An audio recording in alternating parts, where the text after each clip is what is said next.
Eu esqueci até de falar para você que tem a revistinha nova da TAM, Viagens com Destinos incríveis, viu? Você vai gostar. Não precisa não, Tufão, depois a gente mostra amanhã, pode ser? Amanhã a gente mostra.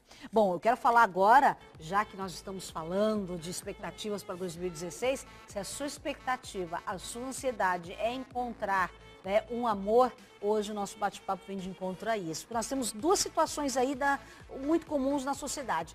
Esta ansiedade em relação a encontrar um par, né, a este relacionamento afetivo, e aqueles da apatia, para aqueles que não querem assumir compromissos e que acham que não precisam de um relacionamento. Dá para a gente dividir esses dois temas, não é, Rosiane? Com certeza. Boa noite, Magda. Tudo bem? Boa noite a todos. Então é uma questão muito presente hoje no nosso dia a dia, na nossa sociedade, né? Então a gente pode colocar que existem vários fatores que influenciam tanto a questão da pessoa que realmente tem essa necessidade de realização afetiva, amorosa, e aquelas pessoas que estão num momento de vida que elas não querem. Vamos dividindo capítulos, então? Com certeza. Vamos ficar com esse pessoal que você falou agora, que tem essa expectativa, essa ansiedade pela realização amorosa. Aliás, achei essa palavra perfeita. Realização amorosa. Mas para que se torne uma realização, a gente tem que passar aí por algumas análises, né, dos nossos sentimentos. Com certeza, algumas etapas. E a pessoa ter esse anseio para uma realização afetiva, amorosa, não é algo negativo, é positivo. Claro. Faz parte da questão do nosso desenvolvimento afetivo sexual também. Tá. A grande questão é quando a pessoa tem uma expectativa muito grande, Magda, em relação a encontrar esse par. E essa realização ela se torna, na verdade, um sentido, assim, sine qua non na vida dela, importantíssimo. Só que a tendência é, quanto mais ela tem uma expectativa grande por esse encontro, a tendência é ela passar por maiores decepções. Porque aquela seletividade parece com uma nuvem, né? Um véu. Não existe seletividade, então. Ou existe e a gente não está sabendo como lidar com isso. Como é que é a realidade de quem tem tanto anseio?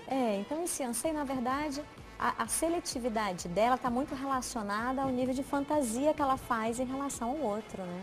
Aí criou aquela expectativa e aquela fantasia que o outro não, muitas vezes, ou não corresponde de jeito nenhum. Isso, ou ele não vai conseguir atender integralmente, ou ele não corresponde. Aí ela muda de parceiros muito rapidamente, é isso?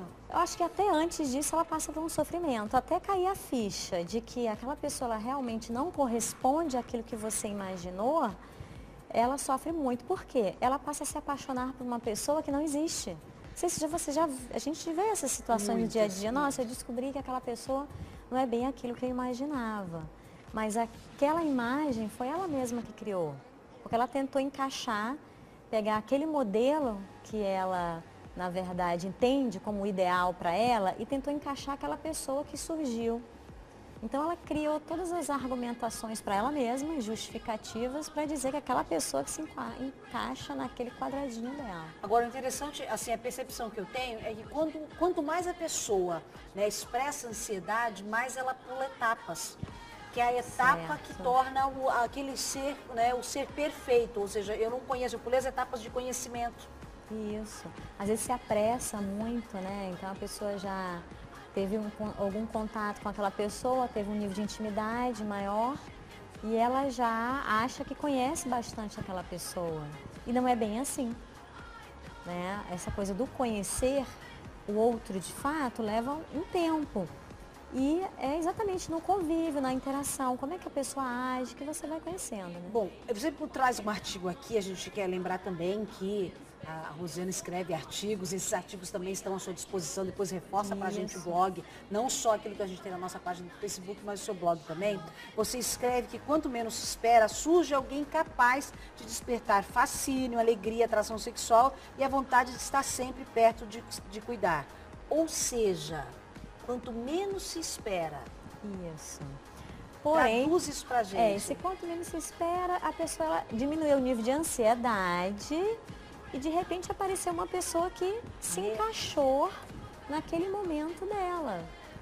E se ela continua, na verdade, mantendo aquela pouca expectativa, apesar da empolgação, de buscar conhecer quem é essa pessoa, será que realmente é aquela pessoa que tem a ver comigo no meu momento? Porque hoje a grande questão é o seguinte, o que prevalece não é necessariamente o gostar apenas de alguém. é se o entrosamento, os objetivos, eles estão relacionados com o nosso. Aqui você fala algo muito importante que eu achei perfeito, principalmente para aquelas que vivem dizendo, eu achei que era. Porque investir num relacionamento exige reconhecer a realidade do outro e saber se tem competência para ajudar e deixar-se ser ajudado. Isso é brilhante, eu acho. E perfeito dentro da nossa realidade. Por que a gente não consegue cumprir essa característica, né, de um relacionamento afetivo saudável, eu diria? Eu acho que às vezes a gente fica muito preso nessas fantasias, então a gente age muito em função daquela fantasia não baseada na realidade. Muitas vezes e isso significa o quê? Que a gente está muito voltado para nós mesmos, para o nosso egoísmo, para essa necessidade de encaixe das nossas demandas. E o relacionamento, ele é muito mais do que isso. O relacionamento, ele envolve conhecer o outro, estabelecimento de uma amizade profunda, e a amizade profunda ela tem a ver com o quê? Com respeito. Significa também admirar outra pessoa e, em alguns momentos, discordar seriamente. Mas não precisa ser motivo de briga. A discordância, ela precisa realmente haver, porque são duas pessoas diferentes. Então, elas pensam diferente. A questão é que o desafio do relacionamento é entrosar, é você conseguir expor seus sentimentos, expor como você é e entrosar essas duas maneiras de ser. Então, esse é o desafio de todos nós. É fácil? Eu não acho uma situação fácil. Por isso que muita gente não banca, né? Isso. Não tem coragem, seria essa palavra ou não? Porque não é, como é uma coisa, como a gente está falando de sujeitos, de indivíduos, de pessoas, a gente não tem como traduzir numa única palavra ou variável. Então tem uma série de questões. Tem aquela condição dela achar realmente aquela pessoa que tem aquela complementariedade, tem a relação da maturidade que a pessoa realmente está se desenvolvendo, tem aquela condição dela sair dela mesma, ela pensar nos outros, ajudar as outras pessoas. Agora, isso me lembra muito a questão da ansiedade, como a gente tem tratado agora durante a entrevista, me lembra muito essa questão do não conseguir viver sozinho. Né? E esse não conseguir viver sozinho também talvez seja uma falta de autoconhecimento, né? E eu concordo com você, tem tudo a ver também, né? Porque o não conseguir viver sozinho é um desafio para todos nós, com certeza. Até porque a gente não foi feito para viver sozinho. Então a questão é a dinâmica de como eu consigo, na verdade, me organizar dentro da minha vida para que eu possa gostar de estar comigo mesmo. Muitas vezes não é uma tarefa fácil, porque a gente não aprende a fazer isso, não é ensinado pra gente. Deixa eu aproveitar esse gancho que ele tá perfeito nessa ansiedade, né? Eu não consigo gostar de ficar comigo mesmo, aí eu tô procurando no outro que eu não tenho. Aí geralmente, quando você acha alguém que você cria a fantasia de que ele vai te preencher nesse vazio, a tendência é o quê? Não é você estar com alguém, é você querer ter alguém. E o problema de ter alguém é que você vai estar envolvido num relacionamento aprisionado. Que ele vai gerar o quê? Vítimas e algozes. Que eles esse casal podem estar, na verdade, alternando esses dois papéis. Chega no consultório casais em que a problemática deles outro dia ela estava querendo se suicidar porque casais jovens. Porque eu não atendi o telefone na hora que ela ligou e eu fiquei muito nervosa. Eu sei que ele tem uma ex-namorada, uma coisa assim, né? Uma história mais ou menos assim. E ela começou a fazer ameaças para ele. Pessoas assim, que tem um nível cultural, educacional bom.